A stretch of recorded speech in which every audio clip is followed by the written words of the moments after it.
And welcome back to the Coach's Corner. John Stanko of ICGales.com, being joined by Iona College women's soccer head coach Sarah Brady. Coach, thanks for the time. No problem.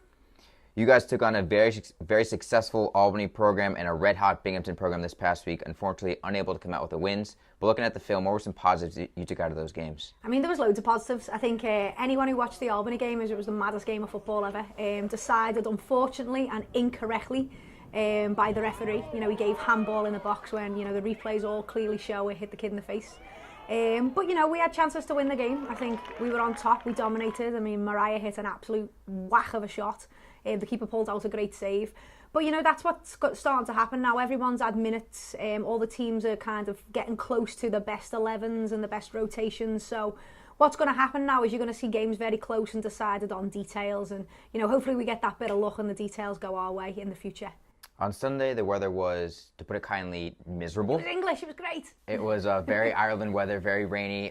Just talk about, for someone who hasn't played soccer in those conditions before, you guys are playing Binghamton. How does that affect the field of play and affect the players?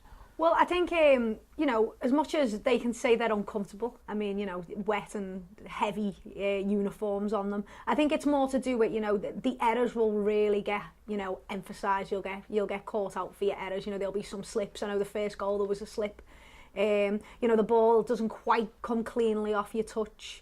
But, you know, it was the same for them as it was for us. So I think we can't really make too many excuses because of the weather. And someone who stood out the entire weekend on Friday and Sunday was freshman Kelsey Kearns on the back line. She took on a ton of tough tackles, was not afraid of contact. Talk about her play and her kind of veteran presence on the back line. Despite being an underclassman, she's not afraid to take on those big, talented players. Yeah, the colossus that is, all 100 pounds of it, as the joke is. To be honest with you, Kelsey is just a fearless, competitive athlete. You know, you can put her against the biggest player, the smallest player, the most technical, the least technical. She doesn't focus on who she's playing against, she focuses on a job. And that's why she does really well. I think a lot of our athletes get obsessed with what other people are doing and comparing themselves to other people and other teams and, you know, what they're good at and what they're not good at. Kels just stays very present in her own ability. And, you know, what she's asked to do, she attempts to execute it, and that's why she's being so successful. Plus, she's a bit of a ledge as well. So. Sophomore Mariah Elsenheimer's been played well for the past couple weeks. You've been praising her. She kind of plays with a ruthless aggression, like a John Cena when he first debuted WWE, much like that. So she'll love that. Yeah, so just she goes down that right side. And she just every time she attacks the ball, it looks like she's looking to score. So what does that mentality bring to your attack that you've seen improve over the past couple of weeks? Yeah, I think once Mariah realizes how good the coaches think she is, I think she's going to be a very dangerous player. I think when I watched the game back, the colour commentator said, you know, she's going to be a star of this programme in the future. Let's not wait for the future. I think she can be a star now. I think she's a coachable kid. She works exceptionally hard, and she'll keep making great improvements because she wants to. I think at this level, you know, it's all about the players are all, their talent level doesn't change too much. Their work ethic can be the difference, but the thing with Mariah is she puts the work in to make her talent. You know, she makes her talent work for her. She doesn't just sit on it. So we're very excited for what Mariah can potentially bring when she realises how good she is. Someone who's putting in a lot of time and work ethic into getting back on the pitch has been Erica Flowers, Yeah. and she made her first start since 2015 against Binghamton on Sunday. She played the full 90 minutes. Was that a mental hurdle that you think she had to get over, just playing the entire game and playing well as well? 100%. I think the thing with Erica is, you know, you can't doubt the kid's quality. She is absolutely top quality. I mean, if you want to talk about special players, I think she's very close to a special player. She's still getting back to her full level because, you know, she had a traumatic injury. Definitely kept it out for a long time. And not just physically, mentally. She couldn't really get back to a level. You know, she didn't trust her body. You know, she was rusty on her techniques. I think we've been incredibly smart, and sports medicine have been outstanding with how they've managed her. You know, we've made sure that she hasn't played too much and gone into that red zone. We've pushed her just to her body's level, and then we've pulled her back. But now she's ready to go 90, so watch out.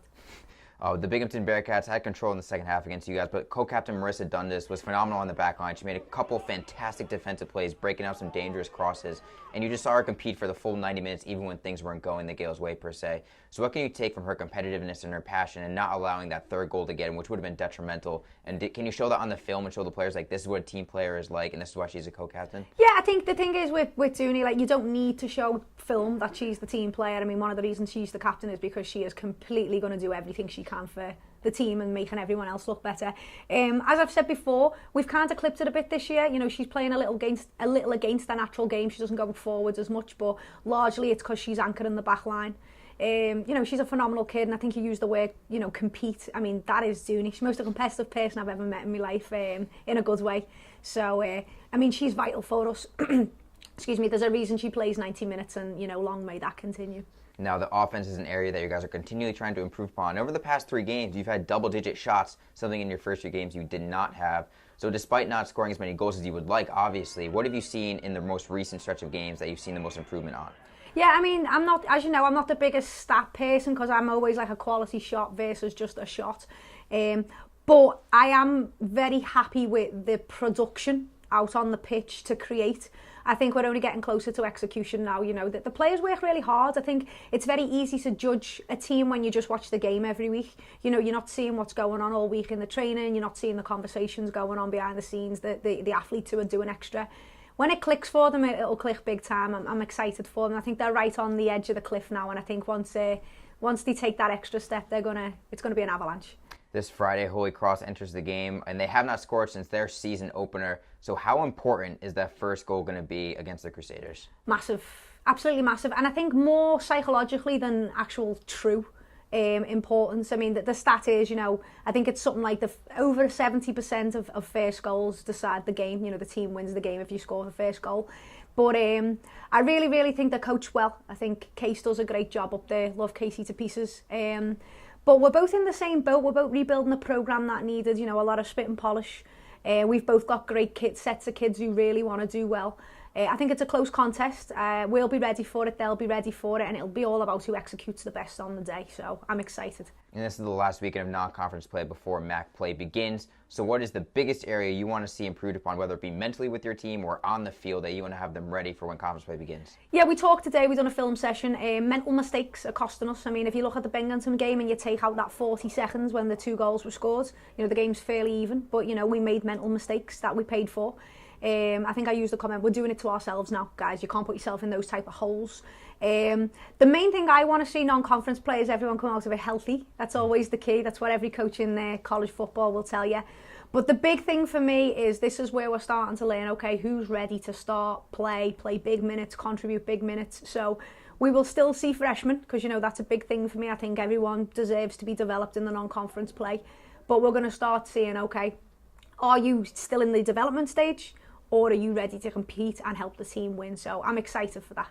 Well, the Gaels battle the Holy Cross Crusaders on Friday at 3 p.m. and welcome the Wagner Seahawks to Mazzell Field for an 11 a.m. kickoff on Sunday. Both games can be watched on Watch ESPN and ESPN3. Coach Brady, appreciate the time and best luck this weekend. Of course, thank you.